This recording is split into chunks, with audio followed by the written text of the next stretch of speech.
Olá, meus amores! Hoje vocês farão avaliação de português.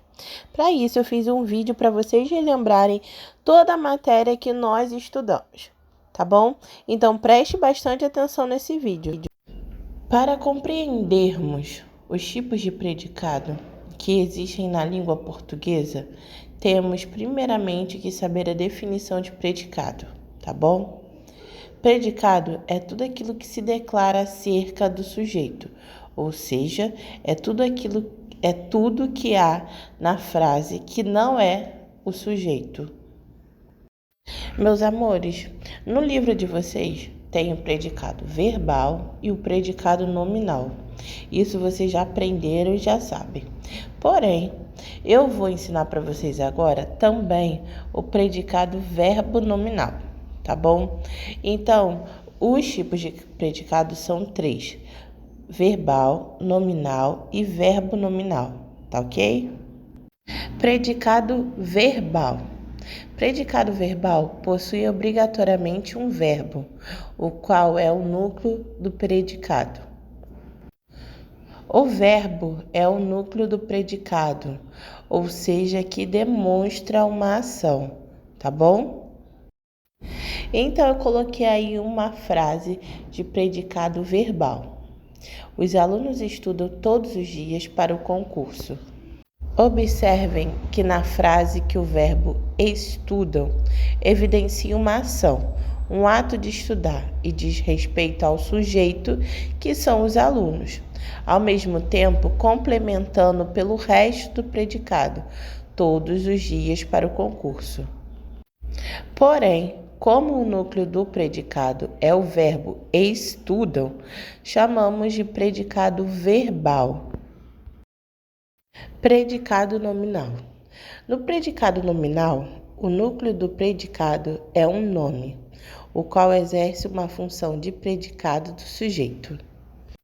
Predicado do sujeito é o termo que se dá significado, atributo, característica ao sujeito ou ainda exprime seu estado ou modo de ser.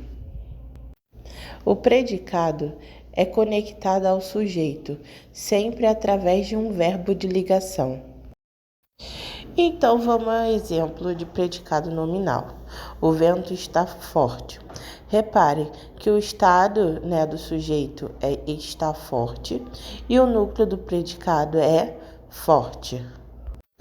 Predicado nominal é aquele que tem um núcleo que seu significado concentrado em um nome, que indica um estado ou uma qualidade do sujeito. Predicado verbo nominal. O predicado verbo nominal possui 2 núcleos. Um verbo nocial, como vimos no predicado verbal, e um predicado que se refere tanto ao sujeito quanto ao verbo. Então, vamos ao exemplo. Então, meus amores, eu coloquei aí a frase: os alunos estudaram cautelosos para o simulado. Observem na frase que há 2 núcleos. O verbo nocial, que é estudaram, ou seja, o sujeito praticou uma ação. No entanto, há uma característica dada ao sujeito, cautelosos, que é, portanto, uma predicação, uma qualidade concedida ao sujeito. Logo, é um predicado do sujeito.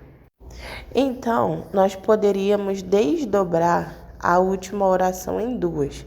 Assim, a primeira, os alunos estudaram para o simulado, e a segunda, eles foram cautelosos. Observe que na primeira oração temos um predicado verbal, estudaram para o simulado, no qual o núcleo é o verbo nocial, estudaram. Já na segunda oração, o núcleo do predicado é um nome, cautelosos, conectado a um verbo de ligação, foram, ao sujeito eles, e, portanto, é um predicado nominal. Concordância verbal. A concordância pode ser verbal e nominal. É verbal quando o verbo se flexiona para concordar com seu sujeito. Exemplo: o homem não é um dos mamíferos mais dorminhocos. Então, o homem está na terceira pessoa do singular. Já o verbo é se encontra na terceira pessoa do singular também. Concordância é a igualdade de gênero e número entre o substantivo e adjetivo, artigo, numeral, pronome, e igualdade de número e pessoa entre o verbo e o substantivo. Exemplo: 2 helicópteros sobrevoavam a região. Então, repare que o verbo apresenta-se no plural, concordando com o sujeito que também está no plural. Então, vamos às regrinhas básicas.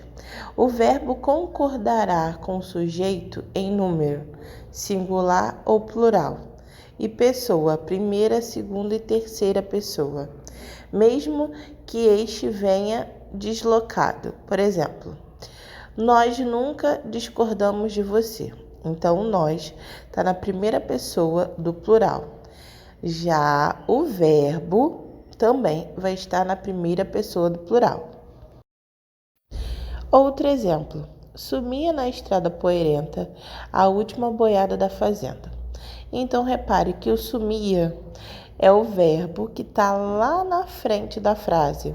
Então, o verbo ele se encontra na terceira pessoa do singular.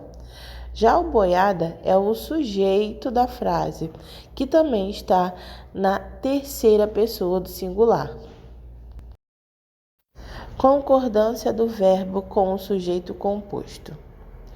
Quando o sujeito composto estiver posicionado antes do verbo, este ficará no plural.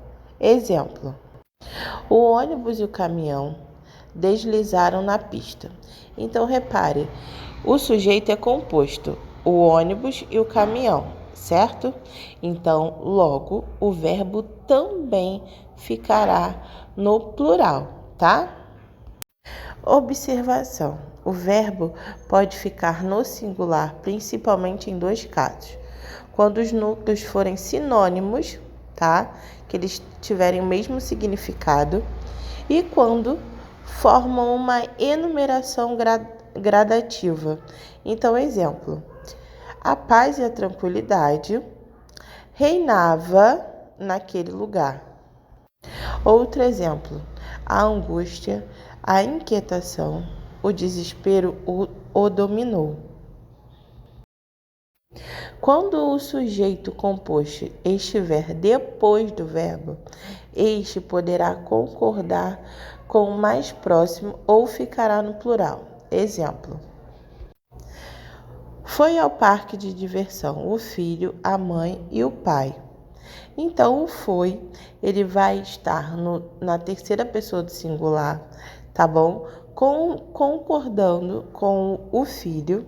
E o sujeito, mesmo ele sendo composto, ele vem depois do verbo. Outro exemplo: foram ao parque de diversão o filho, a mãe e o pai. Então, o verbo foram está na terceira pessoa do plural e o sujeito é composto.